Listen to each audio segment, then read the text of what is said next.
ਇਹ ਭਗਵਾਨ ਕਾਰਤਿਕ ਜੀ ਦੀ ਮੂਰਤੀ ਹੈ ਜੀ, ਜਿਨ੍ਹਾਂ ਨੇ ਤਾਰਕਾਸੁਰ ਦਾ ਵੱਧ ਕੀਤਾ ਜੀ 6 ਮੁੱਖ ਦਿਖਾ ਕੇ।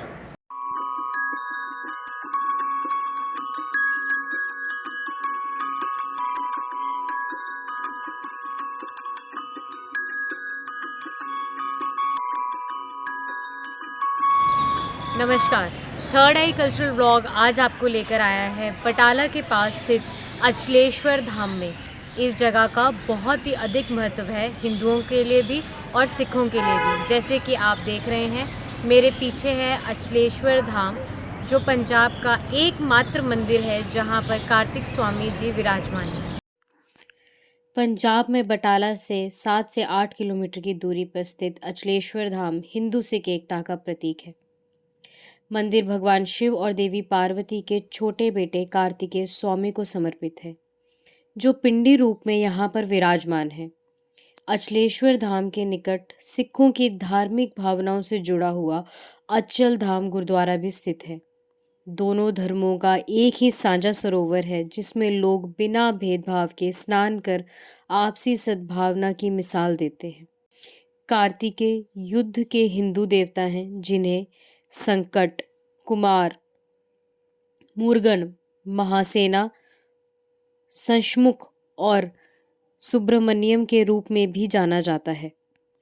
भारतीय उपमहाद्वीप के इलाके श्रीलंका और मलेशिया में उनका विशेष महत्व है, जहां उन्हें मुर्गन के रूप में पूजा जाता है। तमिल लोग भगवान मुर्गन को प्रसन्न करने के लिए 48 दिनों तक उपवास तथा पूजा पाठ करते हैं। कई श्रद्धालु अलग अलग आकार प्रकार के कावड़ लेकर चलते हैं।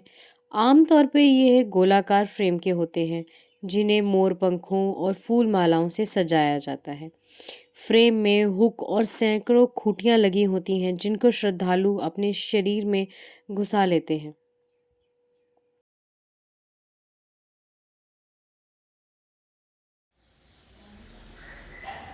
ये भगवान शंकर जी है जी, ये कार्तिक स्वामी जी है जी, ये ठाकुर जी है विष्णु भगवान जी। कार्तिकेय भगवान शिव और माता गौरी के ज्येष्ठ पुत्र हैं। अचलेश्वर धाम मंदिर का प्रांगण बहुत ही विशाल है। कार्तिकेय हॉल में हवन कुंड तथा विभिन्न देवी देवताओं की मूर्तियां स्थापित हैं। मंदिर के साथ एक विशाल सरोवर है। सरोवर के मध्य में भगवान शिव को समर्पित एक मंदिर है और सरोवर के किनारे पर कार्तिकेय जी का मंदिर है।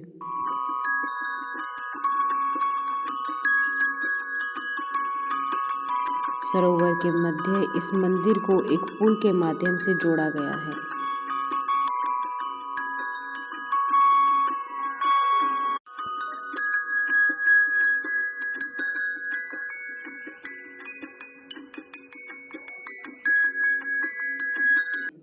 शिव मंदिर के चारों कोनों पर 4 छोटे छोटे मंदिर हैं, जिनकी छतें गुंबद के आकार की बनाई गई हैं। गर्भगृह में भगवान शिव के 12 ज्योतिर्लिंगों को दर्शाते हुए 12 शिवलिंग स्थापित किए गए हैं। भगवान शिव का शस्त्र त्रिशूल, वाद्य यंत्र डमरू, शिव की सवारी नंदी गंजी के अलावा कक्ष में भगवान गणेश जी की मूर्तियां भी विराजमान की गई हैं। गर्भगृह के परिक्रमा मार्ग पर पंजाब की भिन्न चित्रकला की एक झलक आपको देखने को मिलती है। ये संस्कृति धरोहर खराब हालत में है। चित्रों को पुनर्जीवित करने का प्रयास एक सराहनीय कदम होगा।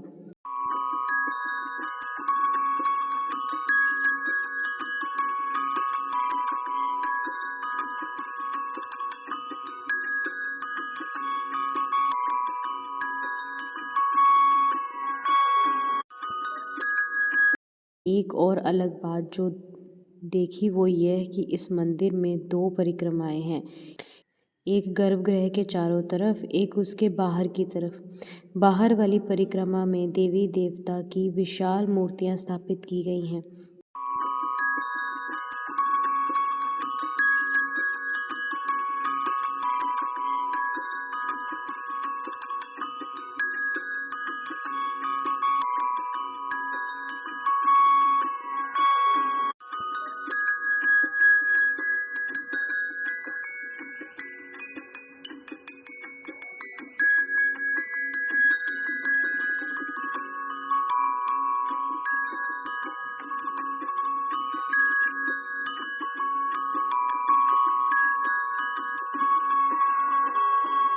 तालाब के पानी को स्वच्छ रखने के लिए मंदिर ट्रस्ट कार्य कर रहा है।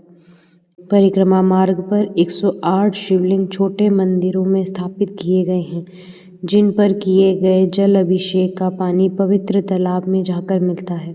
इस तालाब या तालाब के मध्य बने मंदिर के बारे में कोई भी शिलालेख या जानकारी यहाँ नहीं मिली। दरबार में सेवा कर रहे पंडित जी भी इस पर कोई प्रकाश नहीं डाल पाए।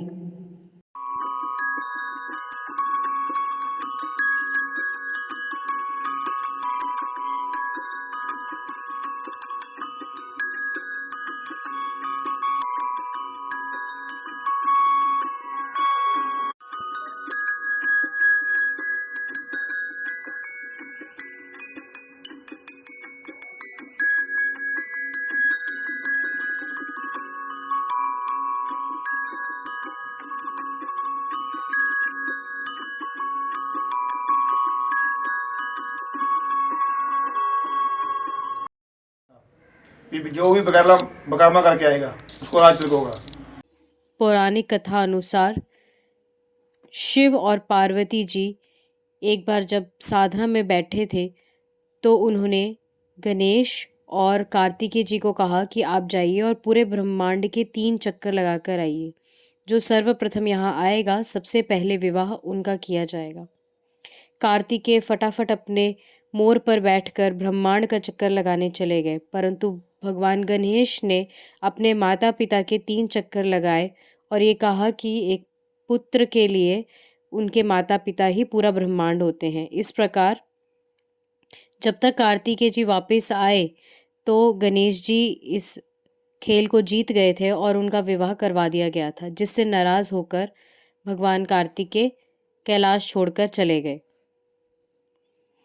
शिव व पार्वती इस स्थान पर अपने पुत्र कार्तिकेय को मनाने के लिए तमाम देवी देवताओं के साथ यहाँ आए। तीनों लोकों के भ्रमण के बाद जब कार्तिकेय बटाला के पास पहुँचे तभी माता पिता की तरफ से श्री गणेश जी को अपना उत्तराधिकारी बनाने का पता चला। मान्यता के अनुसार कार्तिकेय रूठ कर इसी जगह पर बैठ गए थे। कार्तिक को मनाने के लिए भगवान शिव 33 करोड़ देवी देवताओं को धरती पर आना पड़ा, लेकिन कार्तिकेय इस जगह पर समाधि रमाए बैठे रहे, फिर वापस कैलाश नहीं गए। भगवान शिव ने कार्तिकेय को वरदान दिया कि हर साल कार्तिक महीने की 9वीं 10वीं वाले दिन 33 करोड़ देवी देवता सरोवर में स्नान करने पहुंचेंगे। दिवाली के 8 दिन बाद यहाँ पर मेला लगता है, 9वीं 10वीं का 3 दिन का मेला होता है जी। वो टाइम पर तो रात को पूजा होती है 4 पैर की।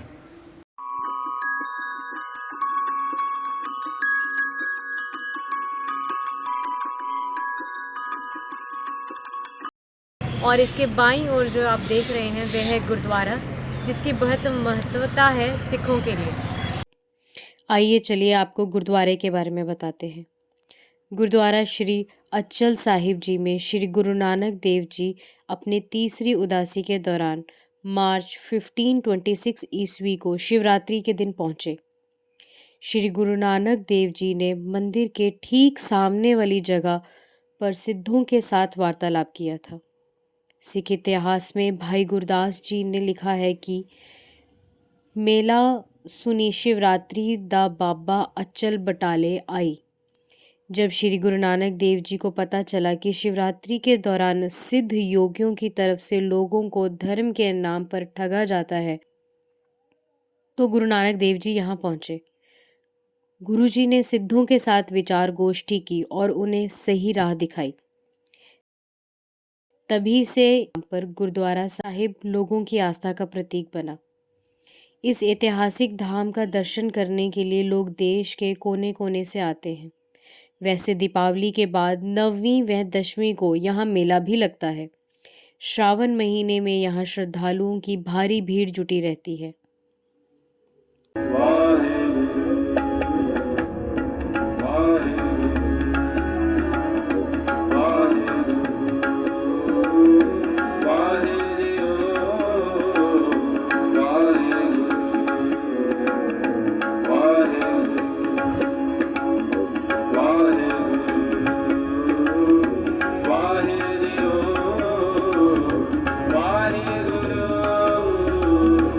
इसी के साथ मैं आप सबसे अलविदा लेती हूँ। दोबारा मिलेंगे किसी और जगह, किसी और स्थान, किसी और यात्रा में, किसी धार्मिक स्थल में।